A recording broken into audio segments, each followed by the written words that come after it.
આપણે આગળના લેક્ચરમાં સંકરણ વિશે વાત કરી હતી કે સંકરણ કોને કહેવાય। હવે સંકરણની આપણને ખબર પડી ગઈ કે જ્યારે બે કક્ષકો ઓછી ઉર્જાના તફાવતવાળી બે કક્ષકો એકબીજા સાથે આંતરમિશ્રિત થઈ અને જે નવી કક્ષક બનાવે કે જેમની ઉર્જા અને આકાર સમાન હોય તો એવી નવી કક્ષકોનો જે સેટ તૈયાર થાય છે એ સેટને આપણે શું કહેતા હતા? સંકરણ કહેતા હતા। હવે સંકરમાં પણ એના ત્રણ પ્રકારે સંકરણ જોવા મળે છે: sp સંકરણ, sp2 સંકરણ અને sp3 સંકરણ। એમાં પહેલું જોઈએ આપણે sp સંકરણ। sp સંકરણમાં મેં BeCl2 નું ઉદાહરણ લીધું છે। એમાં મધ્યસ્થ પરમાણુ કયો હશે? બેરિલિયમ, અને એની આજુબાજુ બે Cl જોડાયેલા હશે। તો બેરિલિયમની ઇલેક્ટ્રોન રચના મેં લખી છે 1s2 2s2। આપણે બીજા ચેપ્ટરમાં આની વાત કરી હતી। તો જ્યારે બેરિલિયમની ઇલેક્ટ્રોન રચના કઈ છે 1s2 2s2, તો આપણે 1s માં બે ઇલેક્ટ્રોન અને 2s માં બે ઇલેક્ટ્રોન, બરાબર। હવે શું કરીશું? આ બેરિલિયમને આપણે ઊર્જા આપીશું। બેરિલિયમને જ્યારે ઊર્જા આપીશું એટલે બેરિલિયમ શું થશે? ઉત્તેજિત થશે, એક્સાઇટ થઈ જશે। બેરિલિયમ ઉત્તેજિત થાય એટલે શું થશે? આ 2s માં બે ઇલેક્ટ્રોન છે એમાંથી એક ઇલેક્ટ્રોન ક્યાં જતો રહેશે? 2pz માં। ફરીથી કહી દઉં, બેરિલિયમને ઊર્જા આપતા બેરિલિયમનો અણુ ઉત્તેજિત થાય છે અને 2s માંનો એક ઇલેક્ટ્રોન ક્યાં જતો રહેશે? 2pz માં। તમે x માં પણ ભરી શકો, y માં પણ ભરી શકો અને z માં પણ ભરી શકો, બરાબર। એવું જરૂરી નથી, પણ મેં અહીંયા શેમાં ભર્યો છે? z માં ભર્યો છે, એટલા માટે કે તમે જ્યારે આકાર નક્કી કરો ત્યારે તમને સરળ પડે। તો હવે ઇલેક્ટ્રોન રચના કેવી થશે? 1s ના ઇલેક્ટ્રોન તો એમના એમ, 2s માં એક જ ઇલેક્ટ્રોન રહેશે અને એક ક્યાં જતો રહેશે? 2pz માં, બરાબર। એક 2s માં રહ્યો, એક 2pz માં રહ્યો। હવે મેં આગળ વાત કરી હતી કે સંયોજકતા કોષના ઇલેક્ટ્રોન જ સંકરણમાં ભાગ લે, એટલે કે 2s અને 2p વાળા ઇલેક્ટ્રોન જ નવો સેટ તૈયાર કરશે। તો 2s નો એક ઇલેક્ટ્રોન એટલે કે s ની એક કક્ષક અને p ની એક કક્ષક, તો સંકરણ શું બન્યું? sp સંકરણ। s ની એક કક્ષક અને p નો એક કક્ષક, તો સંકરણ કયું કહેવાય? sp। મતલબ કે આ s અને p બંને ભેગા થઈ અને એક નવી કક્ષકનો સેટ તૈયાર કરશે। આ પણ sp કહેવાય અને આ પણ sp કહેવાય કે એક s કક્ષકનો ઇલેક્ટ્રોન અને એક p કક્ષકનો ઇલેક્ટ્રોન એકબીજા સાથે આંતરમિશ્રિત થઈ જે નવી કક્ષક બનાવે છે એમાં કયું સંકરણ જોવા મળશે? s અને p સંકરણ કહેવામાં આવે છે। હવે આ બંનેના આકાર વિશે વાત કરીએ તો 2s નો આકાર કેવો છે? ગોળાકાર છે, જ્યારે 2pz નો આકાર કેવો છે? ડંબેલ આકાર છે। તો આ બંને ભેગા થઈને કેવો બનાવશે આકાર? આવો બનાવશે। હવે તમને ક્વેશ્ચન થાય કે અહીંયા ગોળાકાર છે અને આ ડંબેલ આકાર છે, તો આવો આકાર કેમ? તો આકાર અમુક સંકરણના ફિક્સ કરેલા છે જે તમારે યાદ રાખવા પડશે। sp સંકરણનો આકાર તમને કંઈક આવો જોવા મળશે અને વચ્ચે મેં જે નાના નાના દોર્યા છે એ પિંડક કહેવાય। આ વચ્ચે જે નેગેટિવ સાઇન આપ્યા છે એને શું કહેવાય? પિંડક કહેવાય, અને આ બહારની બાજુ હોય જે પોઝિટિવ છે એ ડંબેલ આકાર છે આવો, બરાબર। તો આ sp સંકરણનો આકાર થયો કે s અને p કક્ષક ભેગી થઈને આવો રેખીય આકાર બનાવશે। કેવો આકાર બનાવશે? રેખીય। તમે જોઈ શકો છો કે આડી રેખા જેવો આકાર છે, માટે sp સંકરણમાં આકાર કેવો હશે? રેખીય। હવે આ તો વાત હતી આપણી બેરિલિયમની, આ બેરિલિયમની વાત કરી। ક્લોરીનનું શું? તો હું આ બેરિલિયમ લખ્યું અને આ બે પિંડકને અહીંયા દર્શાવી દીધા, બરાબર। હવે એની આજુબાજુ બે Cl જોડાયેલા છે, તો Cl ની ઇલેક્ટ્રોન રચના શું છે? 3s2 3p5। 3s2 માં બે ઇલેક્ટ્રોન, p કક્ષકમાં 5 ઇલેક્ટ્રોન। હવે જો અહીંયા આ પણ પૂર્ણ છે, આ પણ પૂર્ણ છે, પણ આ એક ઇલેક્ટ્રોન શું છે? એકલો છે, એની પાસે એક પણ બીજો યુગ્મ નથી થાય. તો આ જે એકલો ઇલેક્ટ્રોન છે કે જે pz વાળી કક્ષક છે એ ક્યાં જોડાશે? એક આ બાજુ અને આ બાજુ, એટલે કે ક્લોરીનનો pz આ રીતે પોતાની કક્ષક લઈ અને આવી જશે. pz અહીંયા ઇલેક્ટ્રોન વચ્ચે શું કરશે? બંધ બનાવશે. ક્લોરીનની આ જે pz વાળો ઇલેક્ટ્રોન ક્યાં આવશે? બેરિલિયમની બાજુમાં. તો એક ક્લોરીનનો અહીંયા અને બીજો ક્લોરીનનો અહીંયા. એ રીતે આમ શું કરી અને બેરિલિયમ સાથે બંધ બનાવે. બરાબર. હવે અહીંયા સિગ્મા બંધ બનશે કે પાઈ બંધ બનશે? તો અહીંયા સિગ્મા બંધ બનશે. કેમ સિગ્મા બંધ જ પાઈ બંધ ના બની શકે? સિગ્મા બંધ એટલા માટે કે આ જે બંધ બન્યો એ કેવો છે? આમ આડી રીતે આંતરમિશ્રિત થાય છે. આપણે વાત કરી હતી કે આ પાઈ બંધમાં શું હોય? આંતરકેન્દ્રીય અક્ષ એકબીજાને આ રીતે આડી રીતે બંધ બનાવશે. આમાં પણ શું થશે? આમ આડી રીતે બંધ બનાવશે. તો અહીંયા આ એક સિગ્મા બંધ અને બીજો આ એક સિગ્મા બંધ. તો કેટલા બંધ બન્યા? સિગ્મા બંધ, બે સિગ્મા બંધ બન્યા. એક અહીંયા અને અહીંયા. અને આકાર કેવો થશે એનો? રેખીય. તો ફરીથી s ની સંકળાની વાત કરી લઈએ કે બેરિલિયમ ઉત્તેજિત અવસ્થામાં આવશે એટલે s નો એક ઇલેક્ટ્રોન અહીંયા જતો રહેશે.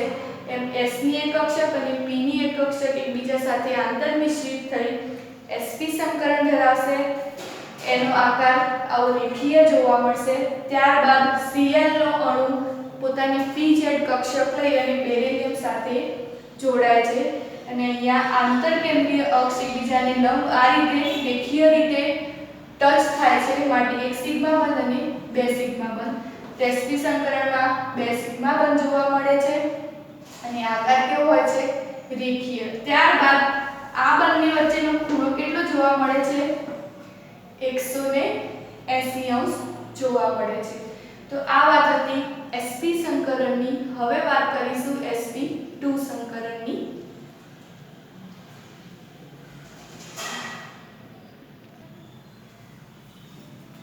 હવે વાત કરીશું આપણે sp2 સંકરણની. તેમાં મેં લીધું છે BCl3 બોરોન ટ્રાઇક્લોરાઇડ. બરાબર. તો આ બોરોન છે. બોરોનની ઇલેક્ટ્રોન રચના છે 1s2 2s2 2px1. તો મેં ફરી દીધા 1s માં બે ઇલેક્ટ્રોન, 2s માં બે ઇલેક્ટ્રોન અને px માં એક ઇલેક્ટ્રોન. હવે આગળની જેમ જ બેરિલિયમની જેમ જ બોરોનને જ્યારે ઊર્જા આપીશું એટલે શું થશે? ઉત્તેજિત થશે. ઉત્તેજિત થશે એટલે 2s નો એક ઇલેક્ટ્રોન ક્યાં જતો રહેશે? 2pz માં. તમે y માં પણ ભરી શકો છો, નો પ્રોબ્લેમ. તો આપણે 1s ના ઇલેક્ટ્રોન તો એમને લખી લઈએ. હવે 2s નો ઇલેક્ટ્રોન ક્યાં જતો રહેશે? 2pz માં. તો અહીંયા વધ્યો એક ઇલેક્ટ્રોન, x માં હતો એમના m, z માં પણ એક ઇલેક્ટ્રોન ભરાઈ ગયો. તો હવે શું થશે? s ની એક કક્ષક અને p ની બે કક્ષકો ભેગી થશે એટલે કે આંતરમિશ્રિત થઈ અને એક નવો સેટ તૈયાર કરશે. તો આ રીતે આ s ની કક્ષક અને p ની બે કક્ષકો, s નો એક ઇલેક્ટ્રોન, px અને pz. તો શું થયું? s નો એક એટલે s, p ની કેટલી કક્ષકો? બે, તો p2. ફરીથી કહી દઉં, s ની એક કક્ષક અને p ની બે કક્ષકો આંતરમિશ્રિત થઈ ને કેવું સંકરણ બનાવશે? sp2 સંકરણ. આ વખતે આ ત્રણેય ઇલેક્ટ્રોનના ત્રણેય કક્ષકોની ઊર્જા અને એનો આકાર કેવો થઈ જશે? સમાન થઈ જશે. તો આ વાત હતી sp2 સંકરણની. આકાર જોઈએ એનો. તો આ s2s છે, આ 2px અને 2pz. આ 2s હતી તો આ 2s નો આકાર. પછી 2px તો 2px નો આ ડંબેલ આકાર આ રીતે. અને 2pz તો એનો આ ડંબેલ આકાર 2pz. તો આ બંને ભેગી થઈને કેવો બનાવશે આકાર? આવો સમતલીય ત્રિકોણ આકાર બનાવશે. ને આ વચ્ચે શું દોર્યા છે? મેં પિંડક દોર્યા છે. હવે આ કોની વાત હતી? ખાલી બોરોનની વાત હતી. હવે આની પાસે કેટલા ક્લોરીન છે? 3 ક્લોરીન છે.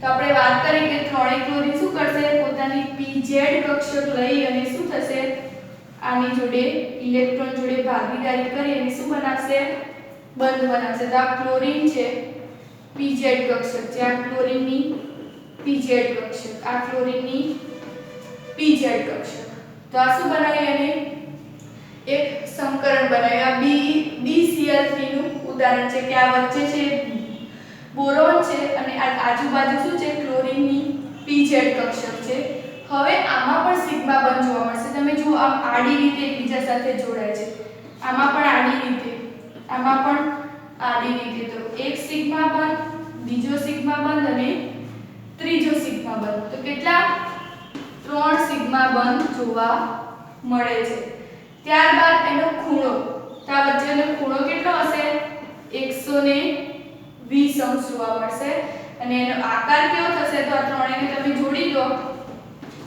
તો સમતલીય ત્રિકોણાકાર જોવા મળે છે આ એક sp2 સંકરણની વાત હતી કે s ની એક કક્ષક અને p ની બે કક્ષકો ભેગી થાય એટલે કયું સંકરણ બનશે sp2 સંકરણ એનો આકાર એવો જોવા મળશે ખૂણો 120 જોવા મળશે અને કેટલા સિગ્મા બંધ હશે 3 સિગ્મા બંધ જોવા મળે છે હવે વાત કરીશું sp3 સંકરણની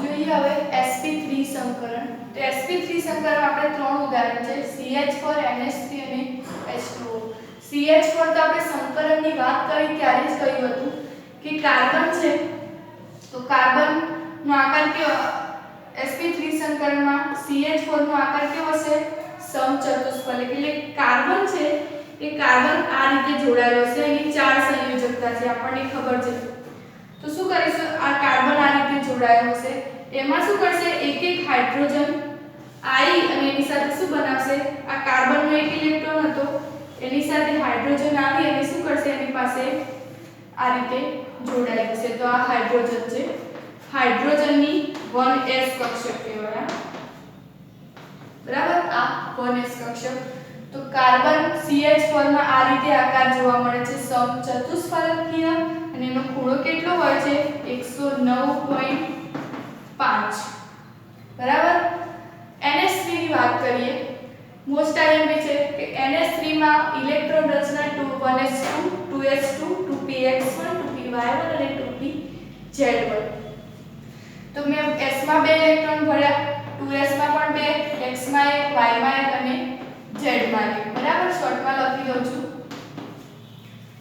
તો હવે શું થશે આ s ની એક કક્ષક અને p ની ત્રણ કક્ષકો એમ શું થશે એકબીજા સાથે આંતર મિશ્રિત થશે એટલે કે આ 2s ની બે આ px py અને pz આ 2x 2px 2py અને 2pz તો તમે જોઈ શકો છો કે s ની એક કક્ષક છે અને p ની કેટલી કક્ષકો છે 3 તો સંકરણ કયું થશે sp3 સંકરણ કહેવાય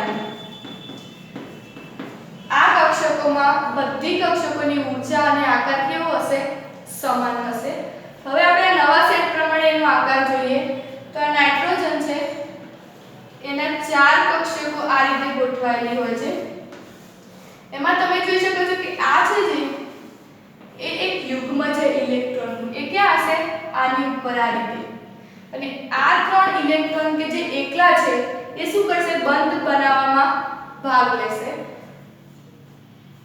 તો આ બધાની પાસે શું છે અત્યારે આ ત્રણની પાસે એક એક ઇલેક્ટ્રોન છે હવે શું કરશે આ જે હાઇડ્રોજન રહ્યો એ આ ત્રણ સાથે શું બનાવશે બંધ બનાવશે હાઇડ્રોજન ક્લોરીનની જેમ આ રીતે ગોળાકાર હોય 1s કક્ષક છે એની તો ત્રણ સાથે શું બનાવશે બંધ બનાવશે અને આ જે બે ઇલેક્ટ્રોન યુગ્મ હતા એ ક્યાં જોડાશે અહીંયા ઉપર એનો આકાર કેવો જોવા મળે છે પિરામિડ તમે જોઈ શકો છો આ રીતે જોઈન્ટ કરી દઈએ તો એનો આકાર કેવો જોવા મળે પિરામિડ જેવો અને ખૂણો કેટલો જોવા મળશે 107 તો sp3 સંકરણમાં s ની એક કક્ષક અને p ની ત્રણ કક્ષકો જોડાઈ અને શું બનાવે છે sp3 સંકરણ એમાં આ બંધકારક જે યુગ્મ છે એ ક્યાં જોડાશે અહીંયા અને આ જે એકલા વધેલા ઇલેક્ટ્રોન છે એ શું કરશે હાઇડ્રોજન જોડે બંધ બનાવશે H2O નું ઉદાહરણ લઈ લઈએ H2O માં 8 ઇલેક્ટ્રોન હોય 1s2 2s2 2p2 2px1 2px2 2py1 અને 2pz1 તો મેં s માં 2 ઇલેક્ટ્રોન ભર્યા y માં 2 ઇલેક્ટ્રોન ભર્યા x માં 2 ઇલેક્ટ્રોન y માં 1 અને z માં 1 હવે શું થશે s ની એક કક્ષક અને p ની 3 કક્ષકો શું થશે એકબીજા સાથે આંતરમિશ્રિત થશે તો s માં 2 ઇલેક્ટ્રોન છે આ px માં પણ 2 છે py માં 1 અને pz માં 1 આ 2s 2px1 2py1 અને 2pz1 2px2 છે તો શું બન્યું s ની એક કક્ષક અને p ની કેટલી કક્ષકો છે 3 કક્ષકો છે તો સંકરણ કયું થશે